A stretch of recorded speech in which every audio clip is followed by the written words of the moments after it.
Hola, hola, yo soy Lucian y el día de hoy les vengo a mostrar el videoblog de cómo fue mi viaje a Guanajuato para presentarme en el coloquio Efraín Huerta de la Universidad de Guanajuato, donde hablé sobre mi más reciente proyecto de escritura, que es la antología Cuentos de Sueño e Insomnio, que por el momento está inédita, pero es el proyecto en el que estuve.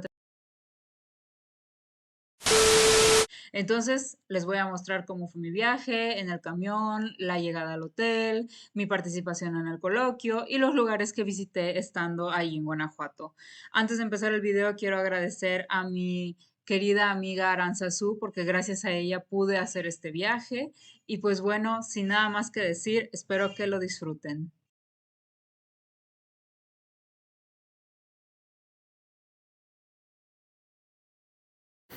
Esta es mi bitácora de viaje porque me voy a Guanajuato mañana en la madrugada y pues bueno, ya estoy haciendo aquí mi maleta. Llevo mi gorro, que mi mamá dice que se ve naco, pero es gorrito de Craig. Unos libros, el cargador de mi cámara, mi ropa, cinturón. Y aquí está lista la maleta. Mi papá me prestó esta. Está bien chida.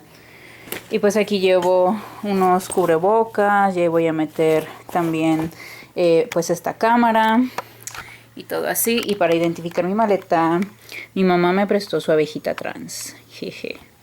Y también creo le puse aquí, también un ajolote. Más al rato sigo grabando.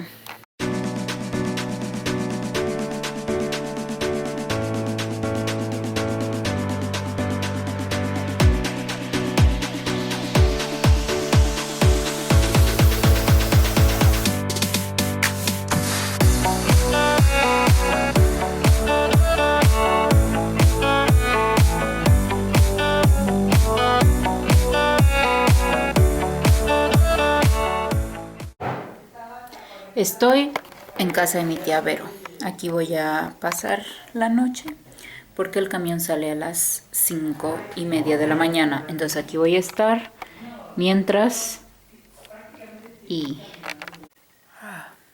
son las 4:40 de la mañana y pues ya me levanté para poder irme junto a mi tía a la terminal. ¡Qué sueño!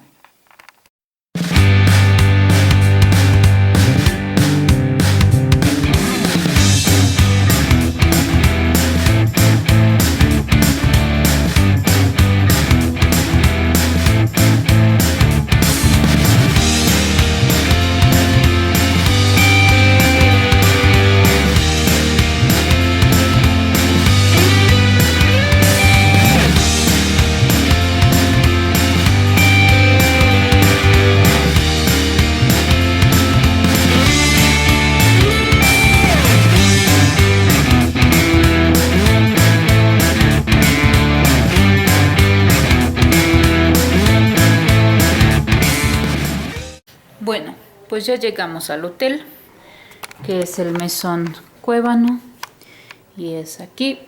Ahí está mi tía. Jeje. Y yo, todo cansado, pero veamos la vista.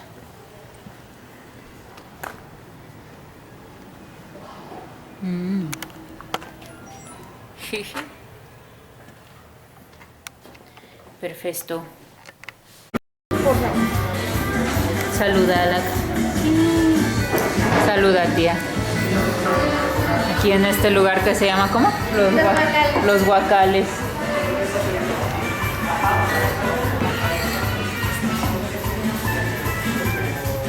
Te dijeron joven. Ay, qué bueno.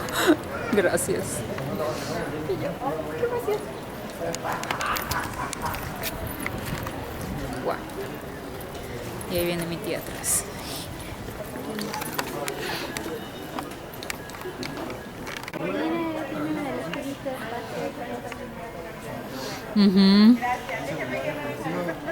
El callejón del beso.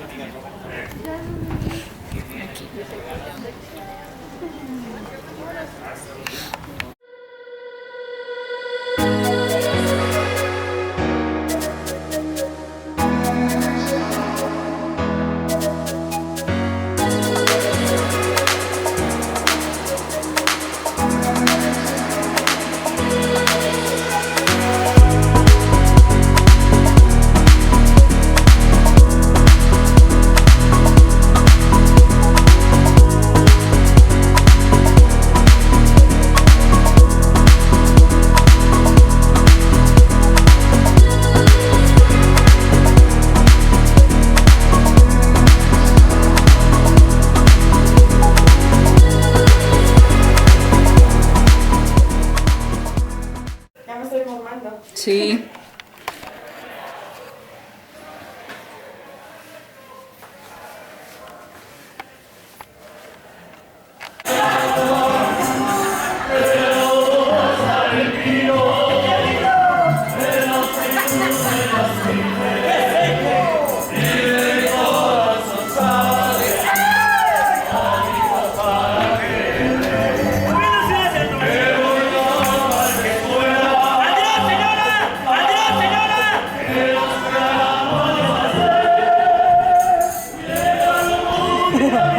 Te saludaron.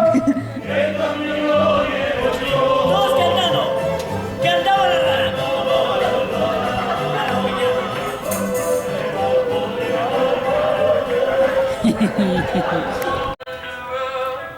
Día 2. Pues ya, hoy es la presentación.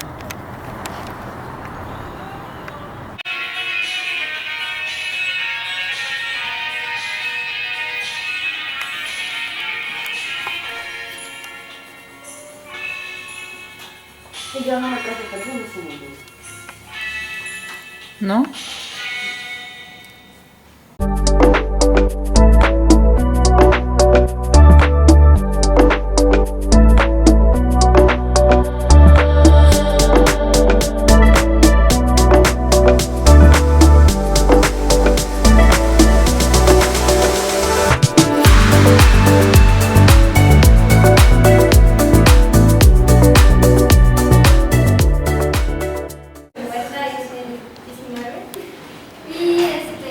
Bienvenidos a la presentación editorial.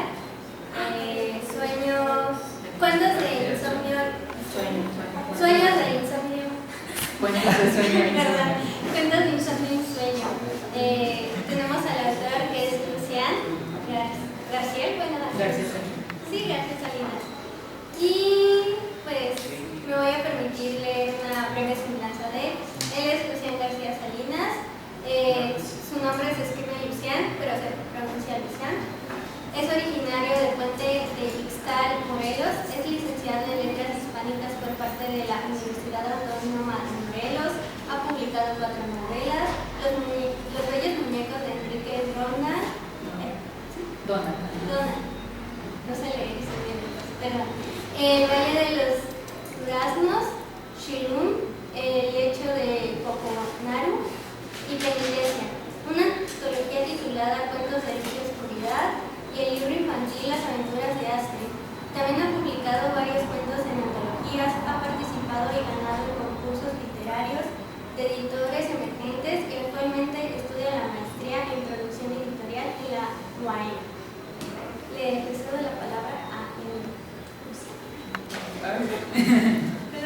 Muchas gracias. Bueno, pues buenas tardes a todos, a los y les presentes. Pues como ya me dijo mi querida Aranzazú, mi nombre es Lucián García Salinas y el día de hoy vengo a hablar y compartir con ustedes un poco de mi nuevo proyecto de escritura. Pero antes que nada, pues le quiero agradecer a la Universidad de Guanajuato la invitación. Es la primera vez que vengo yo aquí a Guanajuato, pues estoy muy contento.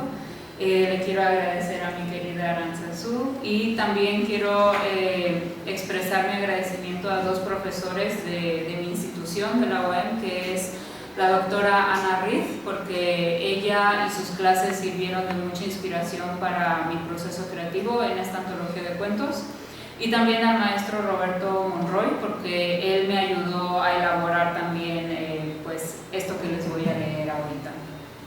Y bueno, esta antología titulada Cuentos de Sueño e Insomnio reúne 12 relatos cuyos géneros varían entre el terror, la fantasía, el romance y el suspenso.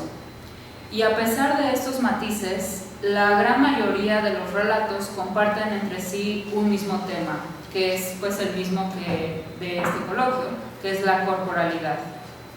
La representación del cuerpo, así como su simbolismo, va variando de cuento en cuento, pero yo mismo he categorizado las historias con base en estos aspectos en 3 puntos principales.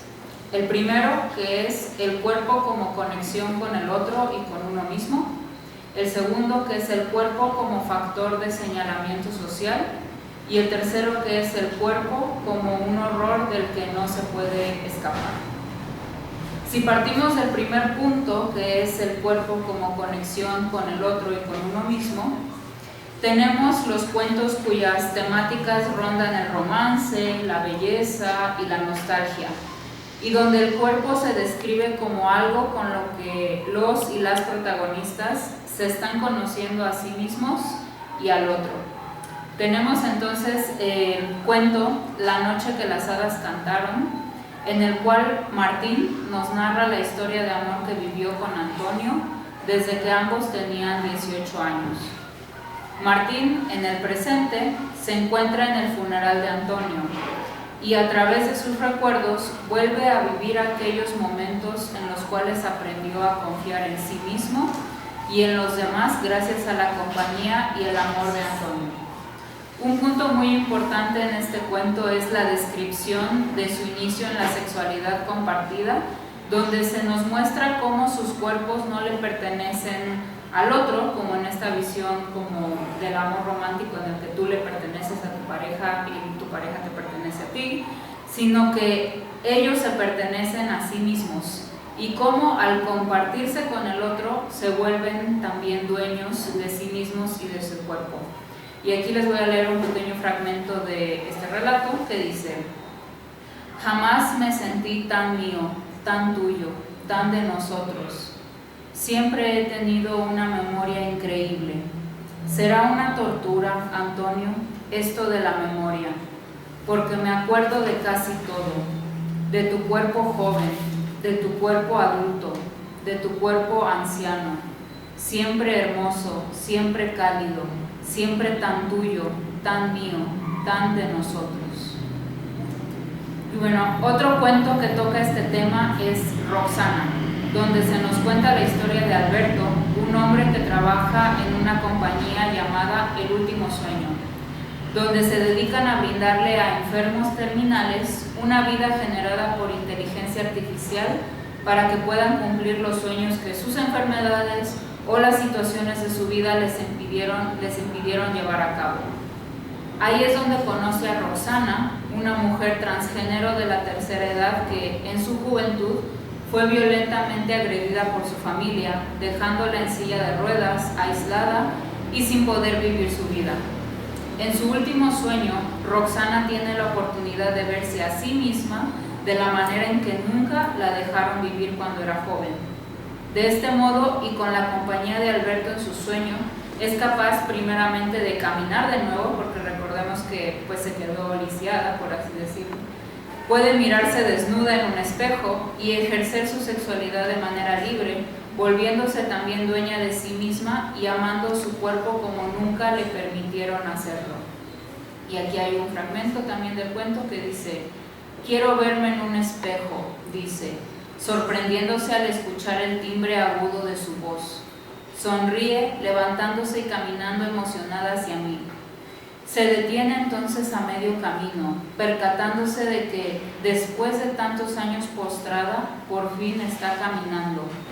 Sonríe de nuevo con lágrimas en los ojos y mueve los pies descalzos con fascinación, sintiendo el césped debajo de ellos. Soy yo, dice, tocándose el cuerpo con suavidad. Estoy justo como siempre me soñé. Eres tú, Roxana, siempre has sido así de hermosa. Luego tenemos el cuento más corto de toda la antología, que se titula El señor estrigiforme, y se encuentra inspirada en la pintura de la creación de las aves de Remedios Varo. En él se nos cuenta la historia de un búho que da vida a las aves que nosotros vemos a lo largo de las estaciones del año. Aquí la corporalidad pasa más por un proceso fantasioso de creación, admiración y amor. El Señor estrigiforme ama a todas sus criaturas, pero está solo porque ninguna de ellas es como Él. Si nos guiamos por la pintura, no sé si ustedes la conozcan, la pintura de Remedios Varo, sabemos que no es un simple búho, sino que tiene una estructura antropomórfica que lo hace ser diferente de sus iguales. El cuento está lleno de nostalgia, soledad y apreciación a la vida, y personalmente es uno de mis cuentos favoritos. Y dice así un fragmento, dice: nacen moviéndose torpemente luego de que la luz los toca, y entonces yo los acaricio con cariño. Les susurro que todo está bien. Les pongo nombre, nombres que no saben pronunciar porque no hablan como yo. Aún así los nombro, les sirvo comida, les limpio las plumas. Los veo caminar e intentar volar alrededor de mí mientras yo pinto más de ellos. Y luego, poco a poco, cuando aprenden a volar, se van saliendo por la ventana, yendo hacia la vida que les espera con esta hermosa y dulce primavera. Por otro lado, con un enfoque de denuncia y rompiendo con el lenguaje romántico que tienen los cuentos anteriores, se encuentra Lo que le hicieron a Ji-yo, donde se nos cuenta la historia de Valentina, que también la vamos a conocer en el relato como Valente, y a Ji-jung, que también lo conocemos como Ji-yo.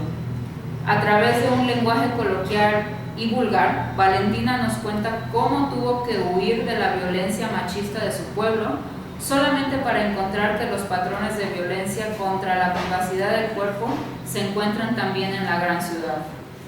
Un trauma en común hace que Valentina y Ji-yo se vuelvan mejores amigos y amantes, mientras ambos tratan de reconectar consigo mismos y con sus propios cuerpos.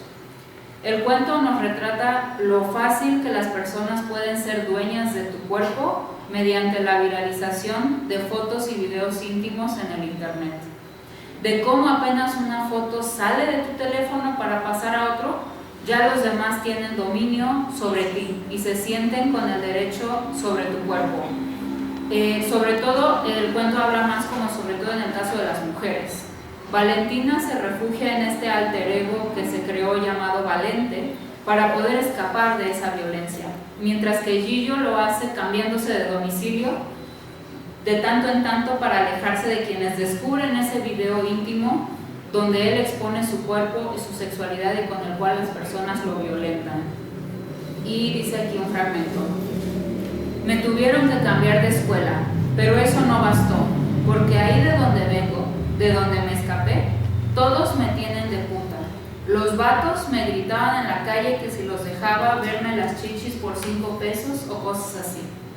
Por eso a mi jefa le urgía que me casara con el hijo de su patrón, que porque ese güey era de familia respetable y que si me casaba con él la gente me iba a ver ya como una mujercita decente. Además de que pues el cabrón me iba a llevar a Estados Unidos, pero yo no quería, yo nomás quería desaparecer y no volver nunca a ser Valentina. Así pues, metiéndole un poquito de teoría a esto, como dice Ana Martínez en su texto Contando las maneras para decir el cuerpo, pues nosotros decimos que el cuerpo, mi cuerpo, se siente, y el cuerpo, mi cuerpo, es sentido. ¿Y quién de nosotros duda de su existencia, de lo que él o ella es? Como si vivir en el cuerpo fuera suficiente motivo para asegurar un acceso privilegiado, inmediato a su esencia o a su naturaleza única, y por tanto a su control, a sus fuerzas creativas y destructivas, a su goce o padecimientos, o a su materialidad sin transparencia. Así pues, basándonos en esto, ¿por qué algunos cuerpos son respetados y otros cuerpos no? Es una pregunta que se puede ver en Roxana, en Lo que le hicieron a Ji-yo y en Primavera, el último cuento que englobo en esta primera categoría.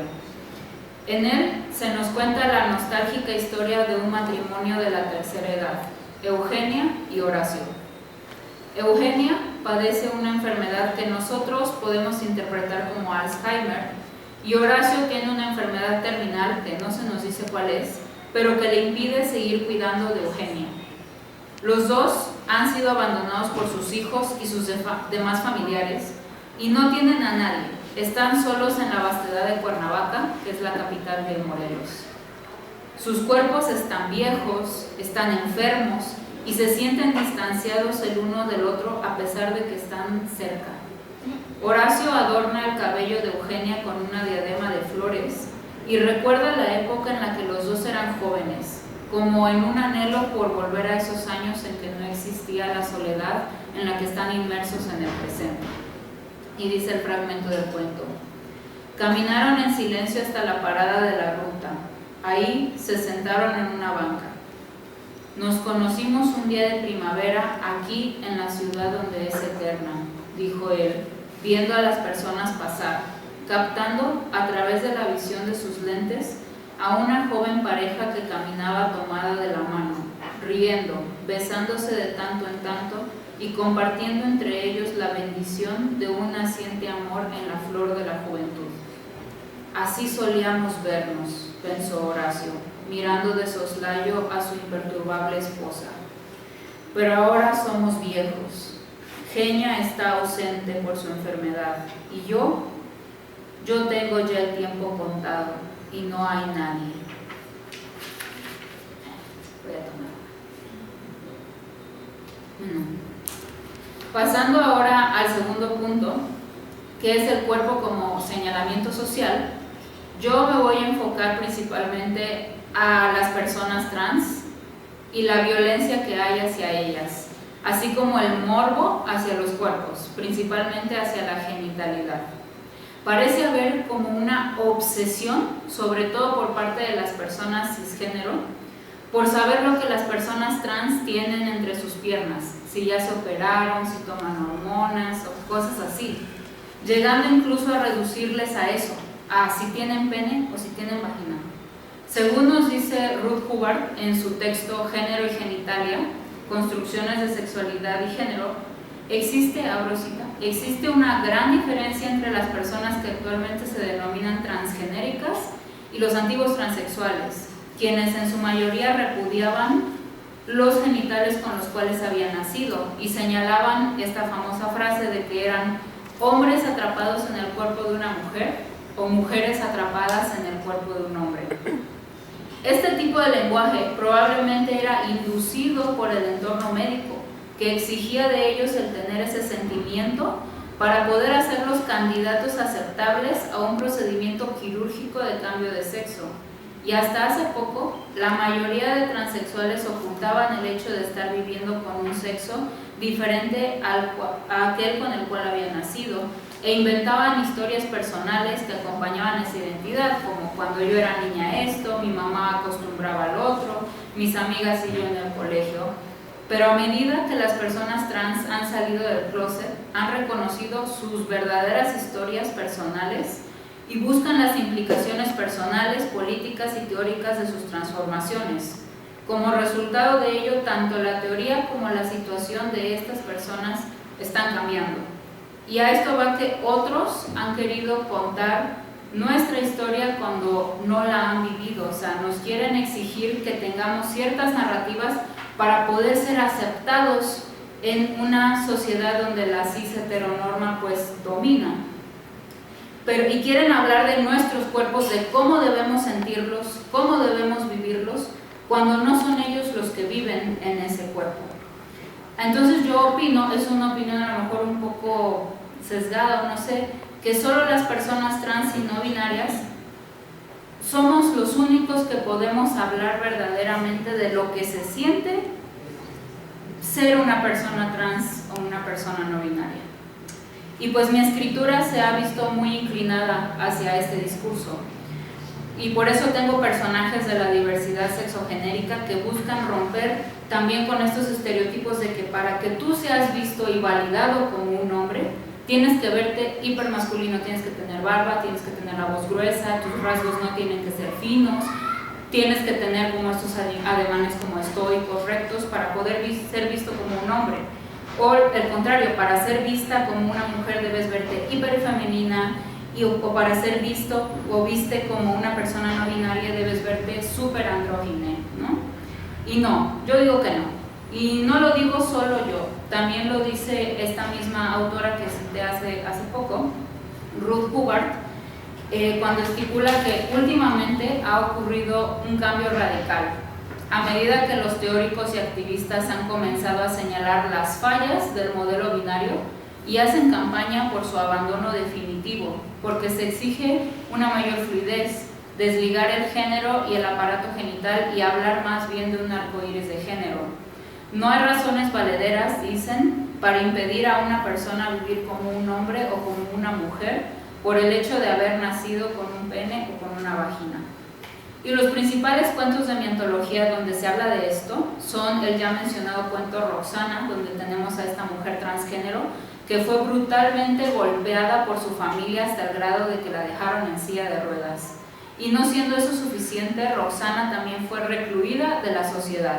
Se le prohibió cualquier interacción social y ella observó el mundo a través de una ventana y de la televisión. No fue hasta que llegó a la tercera edad que pudo comenzar a vivir en el reducido espacio de su casa, viviendo con su sobrina, como ella realmente era. Su último sueño era vivir su vida en la juventud que le fue arrebatada por motivos de odio e incomprensión. El otro cuento, y al cual así echándome flores a mí mismo, que considero pues uno de mis mejores textos respecto del tema, es Kitty Eleison. Ahí se nos presenta el personaje de David, que es un chico trans que vive en un pueblo mexicano sumido en las ideas religiosas y conservadoras. Sin embargo, este pueblo, en el cuento, es escogido para la segunda llegada de Jesucristo. Solo que en esta ocasión su nombre no es Jesús, sino Ruth, y es la hija de Dios.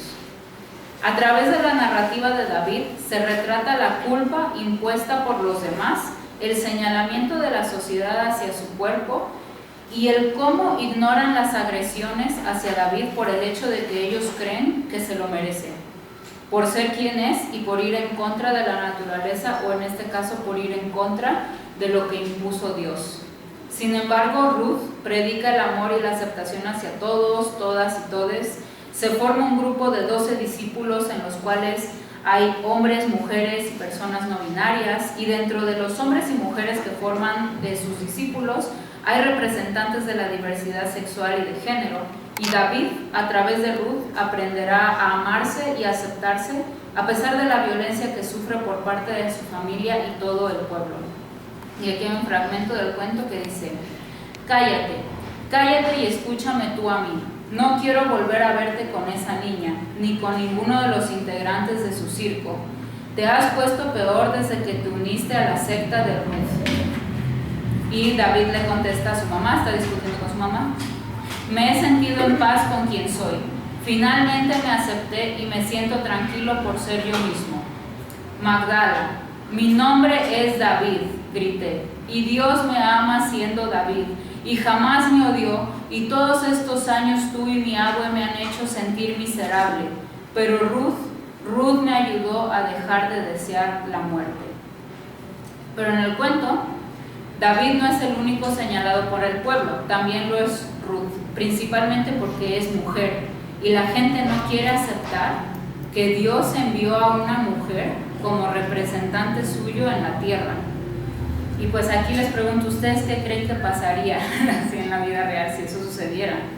El desenlace del cuento es muy crudo y muestra cómo la violencia hacia el cuerpo de las mujeres y de las personas diferentes es un mal que envenena a toda la sociedad.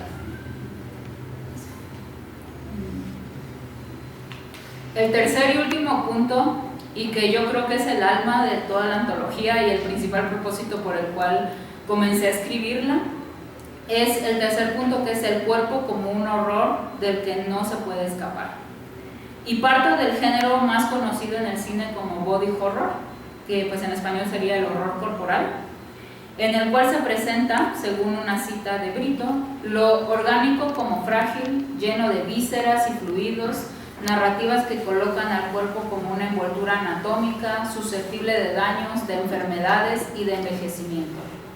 Así pues, cuando escribimos body horror no se trata únicamente de escribir un cuento sobre tripas y cuerpos deformes y violencia corporal, sino de, en mi caso, hurgar en los miedos más profundos de las personas y explorarlo y explotarlo mediante narrativas de terror y horror o de suspenso. Y aquí yo lo divido en dos: los cuentos que hablan de terrores psicológicos, donde el cuerpo es como que un factor secundario al que no le está pasando visiblemente nada, y los cuentos donde el cuerpo es el principal protagonista y ahí sí hay como estas transformaciones y estos daños más materiales y más reales, provocados ya sea por factores psicológicos u orgánicos. Y en la primera categoría tengo un cuento de suspenso que se llama El último rompecabezas, en el cual Carmen, una muchachita, nos cuenta la historia de su abuela Tina y la obsesión de esta por los rompecabezas. El miedo a la pérdida y el anhelo a la muerte son los temas protagónicos de esta historia, que llevan a las dos mujeres a extremos con tal de satisfacer o cumplir sus propias obsesiones. Por un lado, la abuela Tina tiene una urgencia demencial por morirse y Carmen no quiere aceptar que su abuela tiene que morir. Entonces, pues contarles la parte en la que el cuerpo se ve involucrado, pues es spoiler. Entonces lo dejaré para después cuando ustedes lean el cuento. Y el otro cuento más gráfico en el concepto del cuerpo es Hipólito tiene miedo, en el cual tenemos a Ana, una mujer que debe cuidar de su sobrino Hipólito durante la ausencia de su hermana. En un principio la convivencia entre ambos, a pesar de ser tensa e incómoda, no tiene nada de extraño, pero todo cambia cuando Hipólito comienza a manifestar delirios hipocondríacos respecto a su cuerpo, y esto afectará también en la paciencia y la psicología de Ana, llevándolos ambos a un desenlace muy violento y casi rayando en lo psicótico. Y aquí hay un fragmento del cuento que dice: lo verdaderamente preocupante llegó a la mitad de la noche. Me fui a la cama a las 10, pero cerca de las 2 de la mañana me despertó el sonido de la voz de Hipólito diciendo: tía Ana, sin parar. Se oía angustiado, así que abrí los ojos de golpe y encendí la luz del buró, encontrándome con Hipólito parado frente a mi cama, abierto de brazos y piernas, como si no quisiera que sus extremidades se tocaran. Tenía los ojos llenos de lágrimas que escurrían por sus mejillas. Tía Ana, gimió, ayúdame, siento mis huesos mojados. En el segundo punto, donde el cuerpo sí es deformado visiblemente, se encuentra el cuento Olin. Ahí, Matilda nos cuenta la historia de su mejor amigo Brandon y la relación que éste tenía con un muñeco de trapo llamado Olin. A lo largo de la historia se nos cuenta cómo el cuerpo de Brandon comienza a cambiar debido al parasitismo del muñeco con él, haciéndolo aislarse de los demás, viviendo en constante ansiedad por los efectos que el muñeco está teniendo en su cuerpo y en su salud mental. Y una cita del cuento dice: me dijo que no sabía de dónde venían esas manchas, porque se le estaba manchando el cuerpo, pero que le estaban saliendo en todo el cuerpo, que los ojos se le estaban oscureciendo y que se le estaba cayendo el cabello. Después tenemos el cuento de Crack, el cual en mi opinión es muy asqueroso, y en él se nos cuenta la historia de Fabiola, una mujer que tiene un matrimonio bastante tormentoso con su esposo Axel, quien insiste en quedarse con un sapo para tenerlo de mascota. A raíz de una pelea en la cual Fabiola termina tocando al sapo, su cuerpo comienza a experimentar cambios en su piel, al mismo tiempo que su apetito se vuelve bastante extraño. Podría decir que de todos los cuentos este es el que más se inscribe a lo mejor dentro de lo clásico del horror corporal, porque hay una transformación completa en el cuerpo de Fabiola, acompañada de fragmentos incómodos que podrían ser la pesadilla para a los que como yo pues le tengan miedo o asco a los sapos. Y dice, un fragmento dice: el sapo no se ha ido, mi piel está empeorando, estamos esperando los análisis, me he dado atracones de comida y ahora, justo ahora, que es medianoche, la desesperación vuelve a apoderarse de mí. Me levanto de la cama y observo a Axel dormido plácidamente en su lugar. Siento entonces que lo detesto. Lo detesto porque trajo a este maldito sapo a la casa. Me hizo tocarlo, irritándome la piel, y aún así no se deshace de él. Aprieto los dientes y entonces inflo las mejillas, y las desinflo, y las vuelvo a inflar, y repito el acto una y otra vez hasta que me invade de nuevo el enfermo deseo de comer. Después tenemos el cuento de Siempre Blanca, que viene siendo para mí una crítica hacia esa idea de que las mujeres deben ser puras, que no tienen que explorar su cuerpo y que si lo hacen entonces son vistas como sucias, enfermas o en el ámbito como religioso, pecadoras. En el cuento tenemos a Blanca, una joven adulta que fue reprimida principalmente por su abuela en el aspecto sexual tanto consigo misma como con otros. Y el día que Blanca tiene su primera experiencia sexual y comienza ella pues a masturbarse y a tener como este inicio tardío en su sexualidad, es también cuando su vulva empieza a descomponerse y empieza a tener sangrados, le sale pus, se le cae la piel, tiene ardor, mal olor, y la desesperación y la vergüenza que siente hacia su propio cuerpo sumado a la culpa la llevan a un desenlace brutal y violento. Este horror se ve complementado por las ideas conservadoras religiosas principalmente, que se inscriben a la sexualidad femenina como una prohibición completa. Y entonces aquí hay un fragmento del cuento que dice: mamá Rufina, solloza Blanca, bajándose de la cama y reconociendo la voz de su abuela en aquel susurro que le llena la cabeza. Ayúdame, mamá Rufina, ¿qué hago? ¿Qué hago? Agarra su teléfono celular, pero lo suelta inmediatamente porque no sabe cómo explicar lo que le está pasando.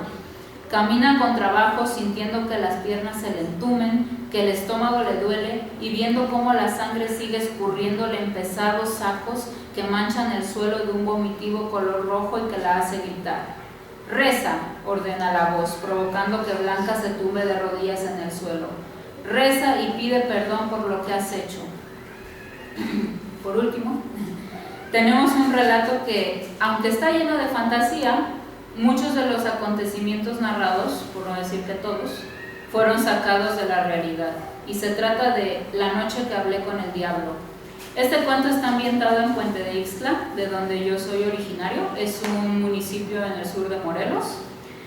Y nos cuenta la historia de los diálogos que entabla Alejandra luego de encontrarse al diablo en el icónico puente de piedra, porque Puente de Ixtla pues tiene un puente de piedra, que también nosotros le llamamos el puente del diablo. Y ahí Alejandra y el diablo van a dar un paseo por la avenida central del pueblo, haciendo un recuento de los sucesos traumáticos y violentos que ha visto lugar en los últimos años, como asesinatos a plena luz del día, cabezas dejadas afuera de la escuela preparatoria, secuestros, tiroteos, robos, entre otros, sobre todo como más crímenes relacionados al narcotráfico. El diablo cambia constantemente de apariencia física, de repente es una mujer, de repente es un hombre, de repente es una mula, dice, y nos dicen que él hace mucho tiempo renunció, pues el ser humano sobrepasó los límites de la maldad y el sadismo. Los cuerpos mutilados, tirados en medio de la calle, agonizantes enfrente de la vista pública, a plena luz del día, algunos en la noche, son los protagonistas de esta historia que yo sé que hace quedar mal a mi pueblo, pero también es la realidad de muchos otros lugares de México, no nada más de Puente de Ixtla. Y aquí hay un fragmento de estos diálogos que dice: seguimos avanzando y llegamos hasta la preparatoria número 5. El diablo suelta nuevamente una risita y dice con voz burlona: aquí también mataron a alguien. Lo sé, yo estaba en clase cuando se oyeron los disparos. Asesinar frente a una escuela con cientos de alumnos que pudieron resultar heridos, qué descaro. Hace un año también dejaron unas cabezas aquí, dije, volteando la mirada de nuevo hacia abajo. Es a lo que me refiero. Ustedes nunca ven los límites que hay de la crueldad y la maldad. Y ahora bien, ¿por qué escribir horror corporal? ¿Por qué usar el cuerpo como metáfora de la unión amorosa y espiritual con uno mismo y con otros? Porque, al menos en mi opinión, el cuerpo es el lugar que habitamos siempre. Nos acompaña desde que nacemos hasta que nos morimos.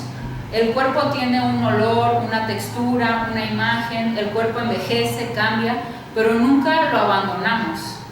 Y viéndolo por el lado de los sueños, el cuerpo es tu hogar y es el lugar que habitas y donde encuentras tu esencia y donde invitas a otros a pasar. Pero viéndolo por el lado del insomnio, el cuerpo es el lugar del que te pase lo que te pase, cambies cuanto cambies, te enfermes de lo que te enfermes, no puedes escaparte de él.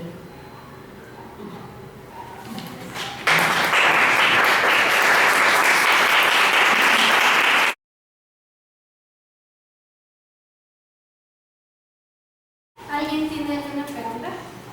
También puede ser personal. ¿Qué? Bueno, si quieren, o sea, como de su escritura o su interés por él, o sea, porque pues este libro no está publicado aún, está en No, proyecto. es un proyecto. Sí, y pues la verdad, yo ya lo leí, pues está súper bien, la verdad. No porque sea mi amigo, ¿verdad? Obviamente, pero sí, hasta le dije, hubo unos cuentos que no me gustaron, yo soy muy sincera en eso, pero de ahí en más, pues, seguras.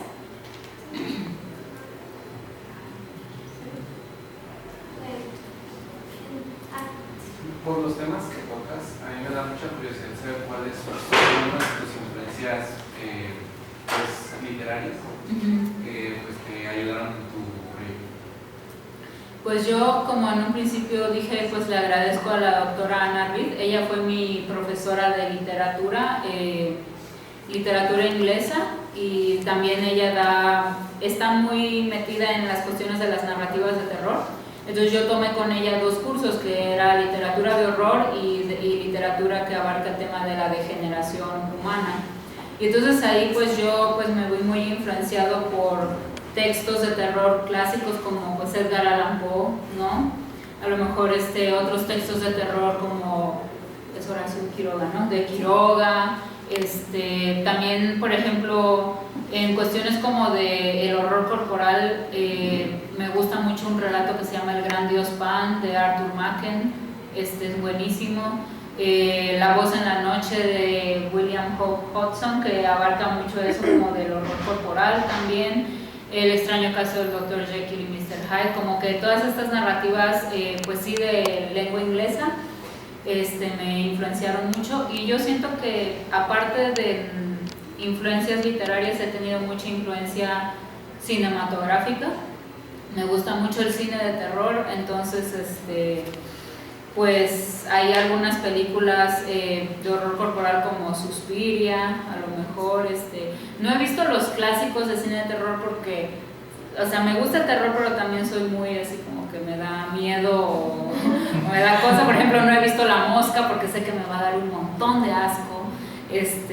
Sí, con Suspiria, en la escena en la que se está deformando Olga, me dio muchísimo, le tuve que poner pausa para procesarlo y ya sigo, ¿no? Pero así, sí, me he influenciado más que nada por eso. Y por el anime también. O sea, cuando mi abuelita dice, el anime te hizo, sí, es verdad. ¿Alguien más? Yo tengo bastantes preguntas respecto al libro. O sea, me gusta mucho, o sea, me gustó bastante, y también es comentarios y preguntas. ¿Cómo esta corporalidad, este maltrato hacia el cuerpo también es como muy, ¿cómo decirlo? Se ve también influenciado por la religiosidad. O sea, muchas tenemos familias religiosas, venimos y te dicen, no, es que el diablo te induce y el diablo esto, pero luego ves la noche en la que hablé con Miguel y dice, es que yo no soy bueno ni malo, o sea, los dos, o sea, Dios y yo, pues ya nosotros dijimos, bueno, ya la humanidad está mal, ya deciden hacer lo que quieran, o sea, yo no tengo nada, pero ¿cómo te surgen estas ideas en cuanto a la religiosidad con lo corporal? O sea, sí es claro, pero ¿cómo las maquilas en tu mente? Bueno, el máximo exponente de lo siniestro y del horror corporal es la Iglesia, con todas estas imágenes, o sea, empezando por Cristo crucificado, eso es siniestro a su máximo esplendor y horror corporal. O sea, apenas vi un meme que decía de la fiesta del niño cieguito y sale así esta figura de que le está escurriendo sal y dicen, eso es horror corporal en todo su esplendor. Entonces, bueno, yo también vengo de una familia que si bien no son súper mega religiosos a un nivel de fanatismo, pues sí vengo de una familia religiosa, ¿no? O sea, en la pandemia mis compañeros me hacían burla de que no importa dónde me ponía yo, cada que prendía la cámara había una cruz o una virgen o algo. De hecho, luego tomaba clase en casa de mi abuela y tiene una pared llena de cruces y todos me decían ahí, Luciana, hace exorcismos o no sé qué, o sea. Entonces yo crecí muy metido un poco en la religión. Hubo un tiempo en mis sueños guajiros que yo quería ser catequista, que bueno que no, porque me hubieran super fundado. Y entonces, pues sí, está como que muy influenciado, sobre todo porque quiero hacer una crítica a todo el odio que algunos discursos religiosos traen, o como la malinterpretación de la religiosidad lleva a discursos de odio que se ven mucho como en Kyrie eleison, ¿no? De que la gente del pueblo odia a David e incluso aplaude que las personas lo estén apedreando a plena luz del día por el simple hecho de que es un chico trans, y eso pues no es de Dios, ¿no? Según ellos. Y cómo esos que se supone que ellos pregonan amor y que el amor de Dios, y son los primeros a veces en causar daño, o como le decía una vez a una ex amiga que se volvió súper mega religiosa, fanática, y me empezaba a decir que no estaba bien que yo fuera homosexual y no sé qué, y yo le digo, pues yo no le hago daño a nadie teniendo pareja, pero tus discursos han matado gente, y así, ¿no? Entonces, por eso como que es como que una pequeña obsesión en mis libros meter como esta cuestión como de la religión y como verla desde otra perspectiva, o desde esta perspectiva de terror, porque también el terror religioso es muy, o sea, sí da miedo, ¿no? Un cuento que, o sea, tu pluma es muy ágil, o sea, eran cuentos de 20 y yo digo, ay, 20 páginas, qué horror un cuento, pero contigo era como muy fácil de leerlo. Y Siempre Blanca fue algo tan personal, no sé, cómo que escribes, ese fue en tercera persona, casi todos tus cuentos son en primera, pero ese es como lo sentí, quizás por experiencia personal, no sé, o por algo que nos ha pasado, pero es algo que tú dices, chis, o sea, por la escritura te puedes mover tan fácil en muchos ambientes, desde pasar de lo real, el terror y también lo fantástico, porque yo veía más La noche en que el diablo... La noche que lo conocí, ajá. Sí, las títulos. Y lo veía porque es muy fantástico, o sea, desde el punto en que hablas con el diablo y te tienes que persignar para entrar al puente. Yo la verdad no sabía que a personas se les hacía puente por el puente. Yo dije, ¡oh! Tiene razón. Sí, Puente de Isla tiene un puente, tiene dos puentes. ¿Cuál es el segundo? El puente de Fierro, ¿no? ¿Cómo es? Ajá, por ahí pasaba el ferrocarril.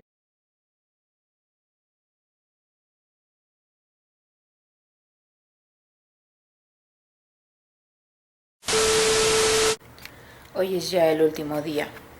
Hoy regresamos a Morelos. Pero aquí está de nuevo la vista.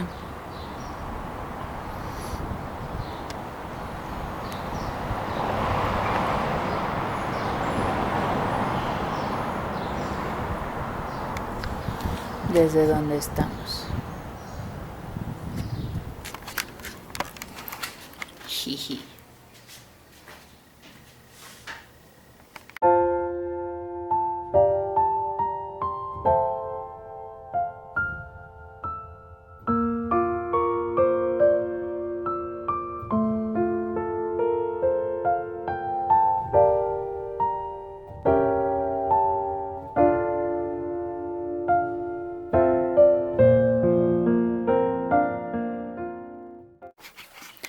Ya ayer llegué el jueves, el viernes en la madrugada, y con todo el trajín pues ya no pude grabar, aparte que estoy cansadísimo, pero pues hoy ya es sábado y pues así concluyó el viaje. La verdad fue una experiencia muy, muy increíble. Estuve muy contento, muy feliz, porque pues conocí Guanajuato, conocí personas bonitas y compré muchos libros. Eso creo que fue como que lo que más me gustó también. Y pues no sé, pues que se repita.